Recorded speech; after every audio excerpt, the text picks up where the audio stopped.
RTV ప్రేక్షకులందరికీ వరలక్ష్మి వ్రత శుభాకాంక్షలు. జనరల్‌గా వరలక్ష్మి వ్రతం అనగానే ఎంతో ఆడంబరంగా, ఎంతో ప్రీతికరంగా జరుపుకుంటూ ఉంటాము. అయితే సింపుల్‌గా వరలక్ష్మి వ్రతం శాస్త్రబద్ధంగా జరుపుకోవడం ఎలాగా? అసలు శాస్త్రంలో ఏం చెప్పబడింది? ఎలాంటి పూజా సామాగ్రి కావాలి? ఎలాంటి నైవేద్యాలు నివేదన చేయాలి? ఏ ఏ మంత్రాలు మనం పఠించాలి? సో, ఎలాంటి నియమ నిష్టలు పాటించాలి? పూర్తి వివరాలు తెలుసుకుందాం. మనతో పాటు మంతా మాధురి గారున్నారు. మ్యామ్ నమస్తే అండి. నమస్తే లక్ష్మి. వరలక్ష్మి వ్రత శుభాకాంక్షలు. నీకు ఆర్టీవీ ప్రేక్షకులందరికీ కూడా వరలక్ష్మి వ్రత శుభాకాంక్షలు. Thank you so much madam. జనరల్‌గానే మనం అన్ని పండుగలు జరుపుకుంటాం గానీ, మోస్ట్ ఫేవరెట్ పండగ ఏది మనకి అంటే వరలక్ష్మి వ్రతం. ఆ! చాలా ఇష్టంగా ఎంతో అంటే దానికోసం టైం కేటాయించి మనం సెలబ్రేట్ చేసుకుంటాము. అంటే వరలక్ష్మి వ్రతం అనగానే ఈ మధ్య కాలంలో చాలా వీడియోస్ వైరల్ అవుతూ ఉన్నాయి. ముఖ్య ఉద్దేశం ఈ వీడియో చేయడానికి ఏంటంటే, సింపుల్‌గా శాస్త్రబద్ధంగా వరలక్ష్మి వ్రతం చేసుకోవడం ఎట్లాగా? ఎన్నో రీల్స్ చూస్తున్నాము. నిజంగా అట్లాగే చేసుకోవాలని గూడా అందరికీ కన్‌ఫ్యూజన్ ఉంది. ఆ నేపథ్యంలోనే మిమ్మల్ని అడగడం జరిగింది. సో, ఎట్లా జరుపుకోవాలి? మీ కాలంలో అంటే మీ ఫస్టు వరలక్ష్మి వ్రతం చేసుకునేటప్పుడు మీ మదర్ ఏం చెప్పారు? పూర్వీకులు ఏం చెప్పారు? అసలు ఎట్లా జరుపుకోవాలని చెప్పారు? హుహు. వరలక్ష్మి వ్రతం అనేది శ్రావణ మాసంలో స్త్రీలందరూ కూడా తమ తాలూకా సుమంగళత్వం కోసం చేసుకునే పండుగ. అయితే ఈ వరలక్ష్మి వ్రత విధి విధానాలన్నీ కూడా చాలా సులభతరంగా చెప్పబడ్డాయి. ఇది సాక్షాత్తు పరమేశ్వరుడు పార్వతీదేవికి చెప్తే, పార్వతీదేవి చారుమతి అనే స్త్రీ కలలో కనిపించి వివరించారట. అందులో అయితే ఎటువంటి ఆడంబరాలు లేవు. అన్నీ మన ఇంట్లో ఉండే సామాన్లతో మహాలక్ష్మిని భక్తిగా, శ్రద్ధగా ఆరాధించుకునే పద్ధతి మాత్రమే ఉంది. అయితే ఈ రోజుల్లో ఈ ఇన్‌స్టాగ్రామ్‌లో, సోషల్ మీడియా ఇన్‌ఫ్లూయెన్స్‌తో ఒకళ్ళ నుంచి ఒకళ్ళు చాలా ఆడంబరాలకి అతిలికిపోతున్నారు. అంత ఆడంబరం అవసరం లేదమ్మా. మన ఇంట్లో ఉండే సామాన్లతో మనం సంతోషంగా శాస్త్రబద్ధంగా చక్కగా చేసుకునే, తృప్తిగా చేసుకునే పండుగ ఇది. అయితే దీనికి ఏమీ అవసరం లేదు. అన్నీ మన ఇంట్లో ప్రతి హిందువుల ఇంట్లో మహాలక్ష్మి ఫోటో ఉంటుంది గదా! అవును. అమ్మవారి పటం.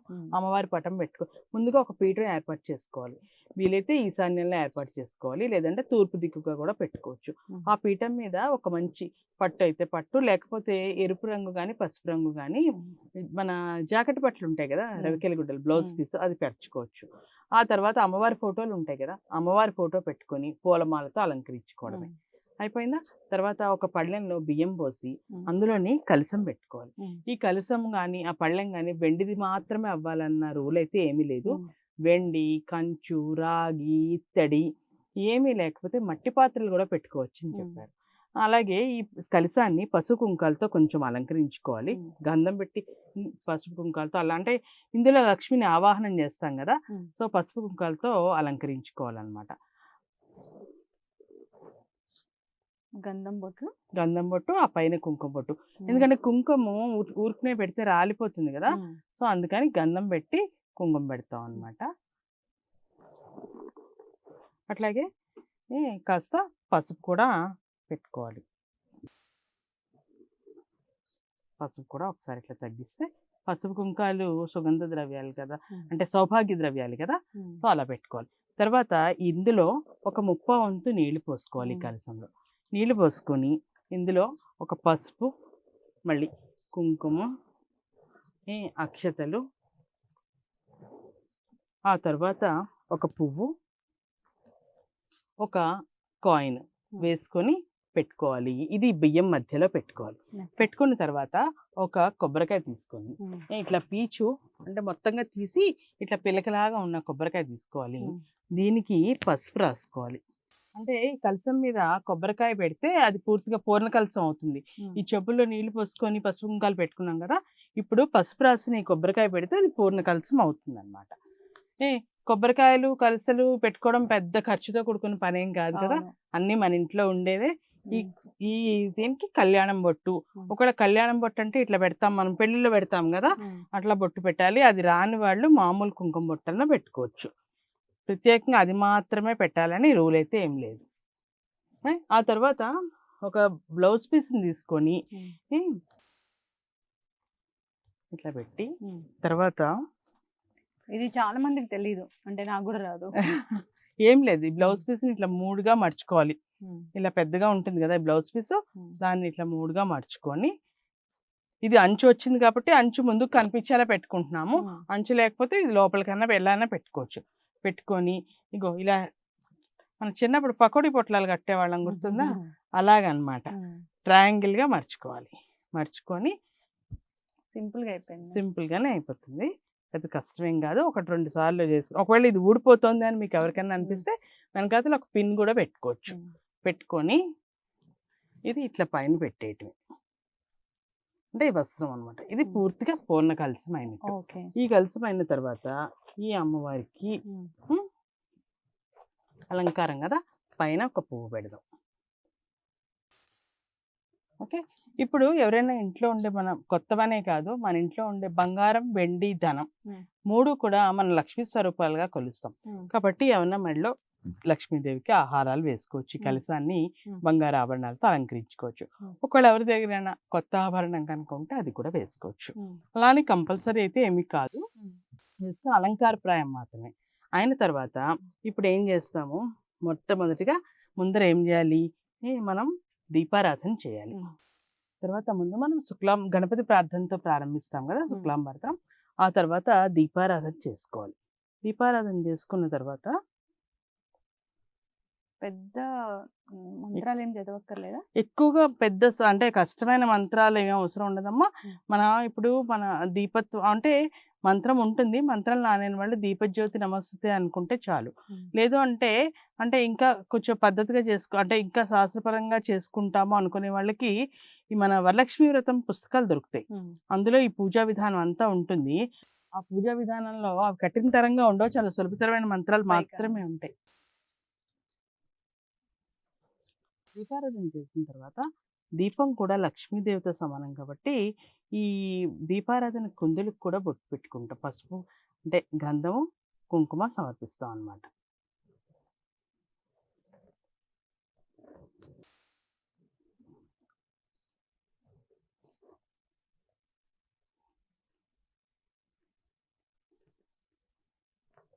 ఆ తర్వాత ఆచమనం చేస్తాము.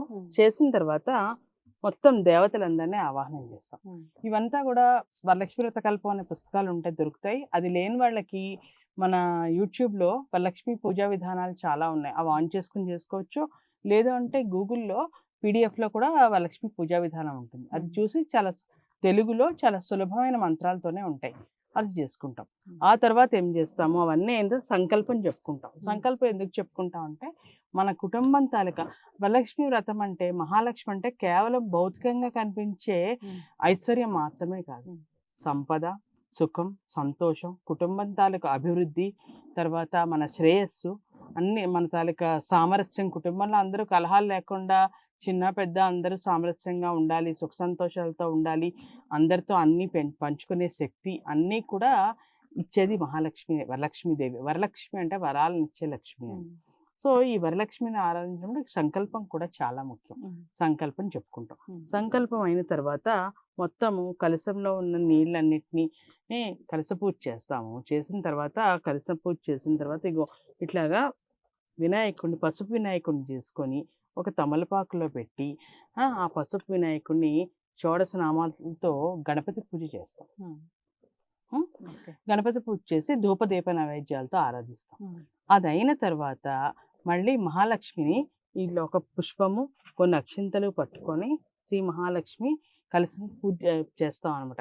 శ్రీ మహాలక్ష్మి నమః స్థాపయామి, పూజయామి, ఆవాహయామి అంటాం. అంటే మహాలక్ష్మి తల్లి నువ్వు వచ్చి మా ఈ పీఠం మీద కూర్చో, నిన్ను ఆహ్వానిస్తున్నాను, ఇందులోకి రా అని చెప్పి ఆ తల్లిని ఆహ్వానిస్తాం. ఆహ్వానించిన తర్వాత షోడశోపచార పూజ చేస్తాం. అంటే ఏంటి, ముందుగా మన ఇంటికి ఎవరైనా వచ్చారనుకో, ముందు ఏం చేస్తాము, రండి కూర్చోండి అంటాం.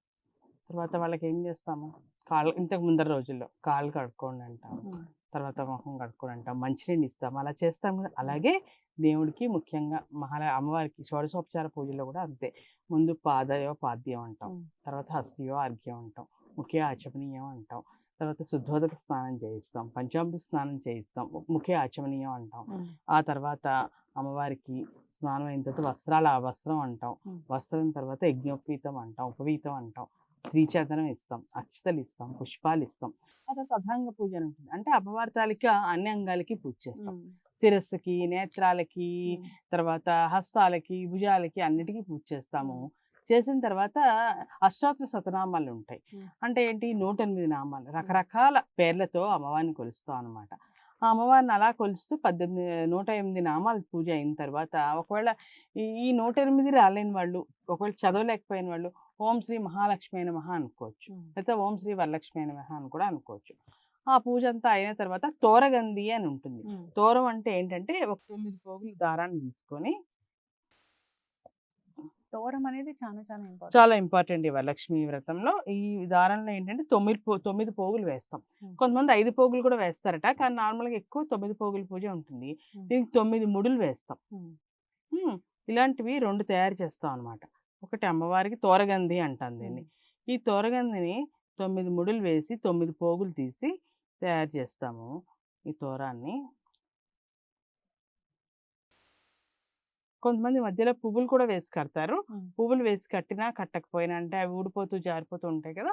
లేదు అంటే ఇట్లా ఊరికనే 9 ముడులు వేసి కూడా కట్టుకోవచ్చు. 9 ఇలాంటివి 2 తయారు చేసుకోవాలి. ఒకటి అమ్మవారికి, ఒకటి మనకి. ఇది అమ్మవారి దగ్గర పెట్టి 2 కూడా పూజ చేసుకుంటాం. ఏంటంటే 9 అమ్మవారి నామాలు, 9 నామాలు పవిత్రమైన నామాలు చదువుతూ ఈ 9 గ్రంథులకి పూజ చేస్తాం అన్నమాట.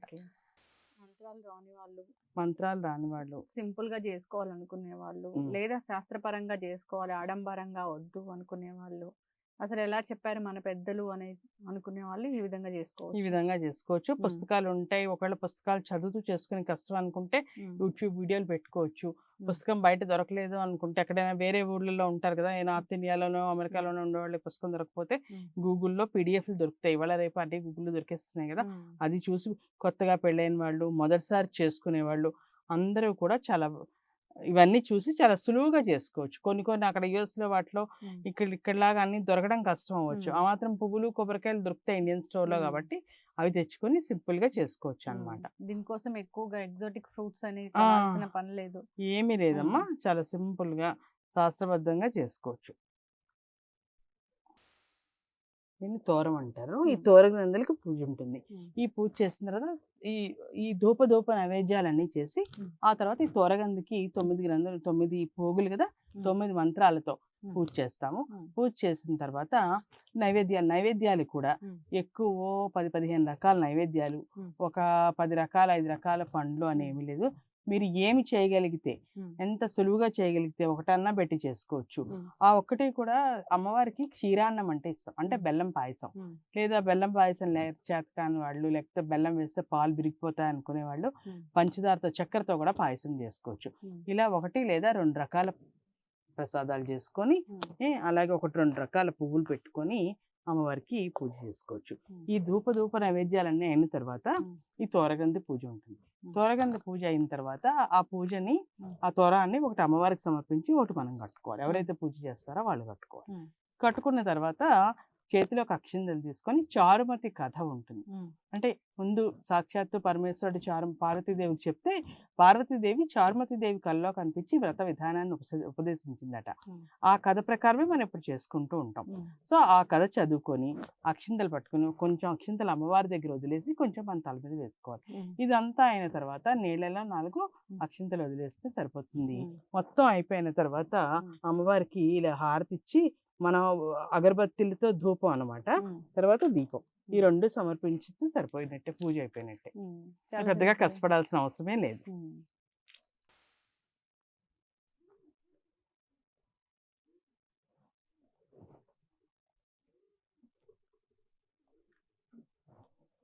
ఆ తర్వాత అమ్మవారికి వస్త్రాలు, పసుపు కుంకుమలు, గాజులు, తాంబూలం అంటే ఏం లేదమ్మా, ఒక 2 గాని 3 గాని తమలపాకులు, వక్కలు, ఆ తర్వాత పువ్వులు,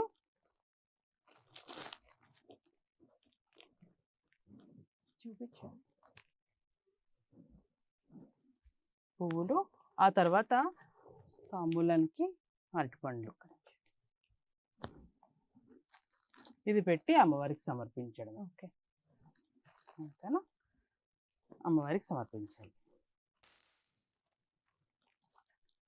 ఆ తర్వాత అంతా అయిన తర్వాత అమ్మవారికి హారతి ఇచ్చేయటమే, మంగళహారతి.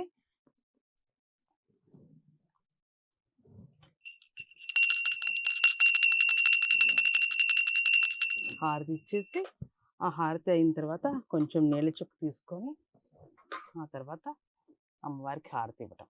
హారతి మనం తీసుకోవాలి. ఆ తర్వాత హారతి కింద పెట్టి మనం కళ్ళకి తీసుకోవడం.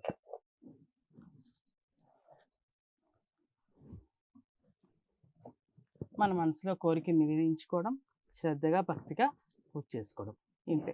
ఇదంతా అయిన తర్వాత ఈ అలంకరణ అంతా రేపటి ఉదయం నెక్స్ట్ డే మరుసటి రోజు వరకు ఉంచి తర్వాత రోజు ఈ కలశంలో నీళ్ళు ఉన్నాయి కదా అవి తులసి చెట్టులో పోసేయాలి. ఆ కాయిన్ వేసాం కదా అని మనం పూజా మందిరంలో పెట్టుకోవచ్చు. ఈ బియ్యము కొబ్బరికాయ ఏదైతే ఉన్నాయో దాంతో పాయసమో లేకపోతే కేసరియో ఏదో చేసుకొని మన ఇంట్లో వాళ్ళు తినాలి. తర్వాత ఆ బ్లౌజ్ పీస్ మనం తర్వాత కాలంలో కుట్టించుకోవాలి. అయితే ఇప్పుడు చాలా ముత్తైదులు వస్తారు మన ఇంటికి, మనం ఇన్వైట్ చేస్తాం కాబట్టి వాళ్ళకి మనము తాంబూలం ఇవ్వాలి. ఆ పద్ధతి ఏంటి? అంటే ఇప్పుడు అమ్మవారికి ఇచ్చాం కదా తాంబూలం, శనగలు, తర్వాత చీర, బ్లౌజు, పండ్లు, పువ్వులు, గాజులతో మన ఇంటికి వచ్చే ముత్తైదులను కూడా అమ్మవారిలా భావించి 30 మందిని 40 మందిని పిలవాల్సిన అవసరం లేదు. ముగ్గురు కానీ ఒక్కళ్ళు అమ్మవారికి మొదటి తాంబూలం ఇచ్చేసాం ఎలాగో. ఆ తర్వాత ముగ్గురు కానీ 5గురు కానీ తర్వాత 6 మీ ఇష్టమే. 3 లేదా 5 ఆ తర్వాత ఎంతమందినైనా పిలుచుకోవచ్చు. వాళ్ళకి ఏం లేదు, కొద్దిగా శనగలు, ఒక రవికెల గుడ్డ అంటే బ్లౌజ్ పీసు, ఒక 2 పండ్లు, తమలపాకులు, ఒక్క ఇవ్వడం. వాళ్ళనేమో లక్ష్మిలాగా పసుపు రాసి కుంకుమ బొట్టు పెట్టి గంధంతో పువ్వులు ఇచ్చి వాళ్ళని కూడా అమ్మవారిలాగే చూసి వాళ్ళకి తాంబూలం ఇచ్చి వాళ్ళ దగ్గర ఆశీర్వచనం తీసుకో, నమస్కారం చేసి ఆశీర్వచనం తీసుకోవడం అంతే. అంతేకాని రిటర్న్ గిఫ్ట్స్ అవన్నీ మనం పెట్టుకున్నవి. శాస్త్రంలో అయితే రిటర్న్ గిఫ్ట్స్ కల్చర్ లేదు అసలు. ఇవన్నీ కూడా మినిమం అయితే ఇదమ్మా. ఈ పైన రిటర్న్ గిఫ్ట్స్ ఇస్తావా, తాంబూలం బ్యాగ్స్ ఇస్తావా, బ్లౌజ్ బదులు చీర కూడా పెడతామా అంటే మన తలక స్తోమత అది. ఎన్నైనా పెట్టుకోవచ్చు. కొత్తగా పెళ్ళైన వాళ్ళు ఖచ్చితంగా చేసుకోవాలి. కొత్తగా పెళ్ళి అంటే వాళ్ళ కుటుంబంలో ఆనవాయితీ ఉంటే, కొంతమందికి ఉండదు, కలసం పెట్టుకునే ఆనవాయితీ ఉండని వాళ్ళు కొంతమంది. అసలు వరలక్ష్మి వ్రతం కొన్ని ప్రాంతాల వరకు వరలక్ష్మి వ్రతం ఉండదు. సో అలాంటి వాళ్ళకి లేదు. కానీ కొత్తగా పెళ్ళైన కోడలికి అత్తగారు వాళ్ళ ఇంట్లో మొదటి వరలక్ష్మి వ్రతం చేయిస్తారు. అది పద్ధతి. అది అటువంటి ఆనవాయితీ ఏ కారణం వల్లైనా లేని వాళ్ళు మామూలుగా శుక్రవారం కదా, మామూలుగా ఈ కలసం అది లేకుండా లక్ష్మీ పూజ అది ఎవరైనా చేసుకోవచ్చు కదా. ప్రతిరోజు మనం చేసుకున్నట్టే లక్ష్మీ పూజ చేసుకుంటారు. అంటే డిఫరెన్స్ ఏంటంటే కలసం ఉండదు అంతే, మిగతా పూజ అంతా ఉండి తాంబూలాలు ఇవ్వడము, ముత్తైదుని ఎవరికైనా అంటే మనకు వరలక్ష్మి వ్రతం చేయనంత మాత్రాన తాంబూలము ముత్తైదుకి ఇవ్వడం అయితే తప్పు కాదు, వాళ్ళకు కూడా ఇచ్చుకోవచ్చు. ఆ పైన అది వాళ్ళ ఇష్టం అన్నమాట. వరలక్ష్మి వ్రతం అనేది మనము ఎప్పుడు చేయాలి అంటే వరలక్ష్మి వ్రతం రోజు కుదరదు కొంతమందికి, అప్పుడు ఏం చేయాలి? శ్రావణ మాసంలో 4 గానీ 5 గారెలు శుక్రవారాలు వస్తాయి. ఈసారి 5 వచ్చినట్టున్నాయి. సాధారణంగా అమావాస్య తిథి పడితే తప్పించి మిగతా శుక్రవారాలు మిగతా ఏ రోజుల్లోనన్నా చేసుకోవచ్చు. వరలక్ష్మి వ్రతం పౌర్ణమి ముందర రోజు వచ్చే వారము, ఆ వారం వీలైందా సరే. నువ్వు చెప్పినట్టు ఏదో రకమైన ఇబ్బందుల వలనో లేకపోతే వాళ్ళ పై ఊర్లో ఉండిపోవటం వలన వీలు కాదు కదా, అలాంటి వాళ్ళు ఏ శుక్రవారం నాడన్నా ఇది చేసుకోవచ్చు. ఓకే, చాలా చక్కగా చెప్పారు మేడం. అంటే సింపుల్ గా చేసుకోవాలి, శాస్త్రపరంగా చేసుకోవాలంటే ఈ విధంగా చేసుకోవచ్చు. చాలా మంది కూడా అనేక రకాల పద్ధతులు అవలంబిస్తూ ఉంటారు, అది వారి ఇష్టము.